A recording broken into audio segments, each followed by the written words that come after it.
The phone rang at 4:47 a.m. on October 3rd. Inside Amazon's Seattle headquarters, the legal team was in chaos. $8 billion. That's the amount Canada had just accused Amazon of hiding, and this wasn't a random error. It was Mark Carney's message, a warning to every American corporation that believed they were above the law.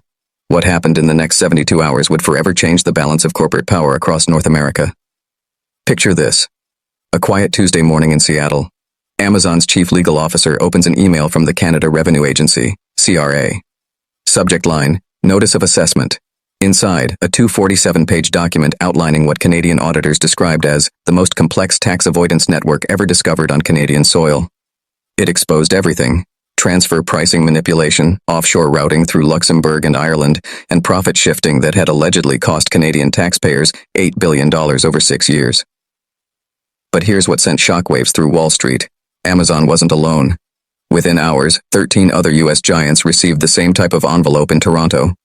Coca-Cola, General Motors, Walmart, Ford, McDonald's, all hit at once. Total bill, $47 billion. The largest single-day corporate penalty ever issued by one nation against American companies. And behind all of it stood one quiet, determined Canadian, Mark Carney, the man Donald Trump once dismissed. While Trump believed in tariff wars, Carney had been crafting something far more powerful: a financial counterattack. Because Carney knew, you don't need tanks to bring an empire to its knees, you just need accountants. This wasn't spontaneous. Carney had planned it for years.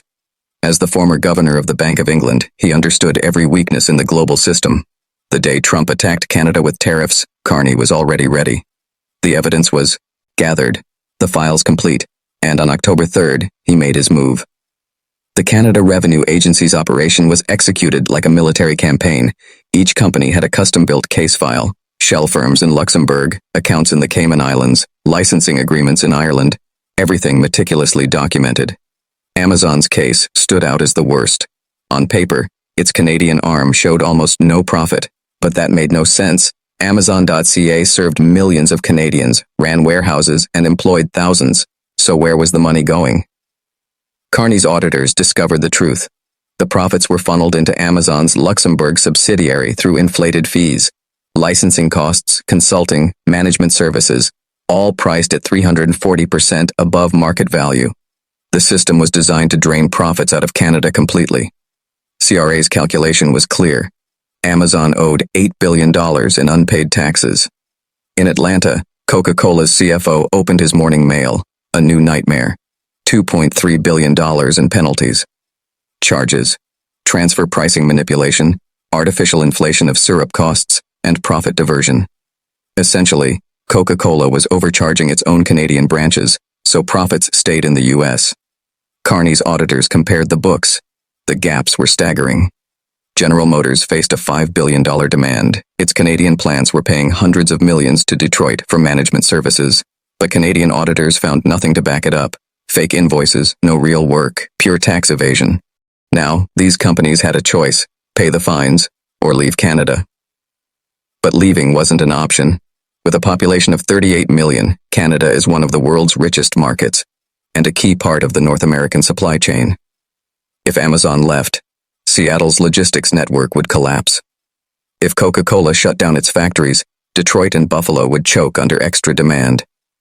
If GM closed its Oshawa plant, Michigan's auto supply would freeze. Carney knew it, and that's why he pushed hard. Trump didn't. From the White House, his press secretary declared, "Canada is unfairly targeting American businesses. This is unacceptable. Retaliation is coming." But what retaliation? Trump had already imposed 25% tariffs on Canadian steel and 10% on aluminum. He couldn't target Canadian companies. Their U.S. operations were clean. Trump had no weapon left. Carney knew that too. Around the world, the story exploded. Carney's message was simple: the era of tax havens is ending. In Paris, French Finance Minister Bruno Le Maire praised him. Canada has taken a bold step. Europe should follow. In Berlin, German officials began coordinating with Canada. In Tokyo, Japan launched its own corporate audit drive. Carney wasn't fighting Trump anymore. He was rewriting the global economic order. Walmart's case was perhaps the most emotional. Over 100,000 Canadians worked for Walmart, but Walmart too had been playing the same tax game. Carney's team hit them with a $3.7 billion fine. Walmart's CEO, Doug McMillon, issued a statement. These penalties make it impossible to do business. We may reconsider our presence in Canada. But it was a bluff. Walmart couldn't afford to leave. Its U.S. supply chain depended on Canadian ports, truckers, and logistics hubs. The first week of October, Wall Street went into panic mode. The Dow Jones dropped 4.2%. The S&P 500 had its worst week in 3 years. Coca-Cola shares fell 8%, Amazon 6%, General Motors 11%. Trump was furious, but powerless. The Pentagon, CIA, and Treasury Department all met. No one could find a legal response. Canada was fully within its rights to tax its own territory. By October 8th, Trump threatened a new 50% tariff on Canada. Carney's answer was calm and firm. Canada, as a sovereign nation, has the right to enforce its tax laws. If American companies want to operate here, they must follow Canadian law. Then came his final statement. The U.S. government should focus on its own corporations evading taxes abroad. We're simply defending our rights. It was a direct jab, and he was right. The U.S. system had long allowed giants like Apple, Google, Microsoft, and Facebook to shift profits overseas. Carney was doing the opposite, closing the loopholes and demanding accountability. Within days, Amazon gave in. They agreed to pay 70% of the fine up front, with the rest over 5 years, and to restructure their Canadian operations. From now on, profits would stay in Canada. Coca-Cola tried to fight in court, and lost.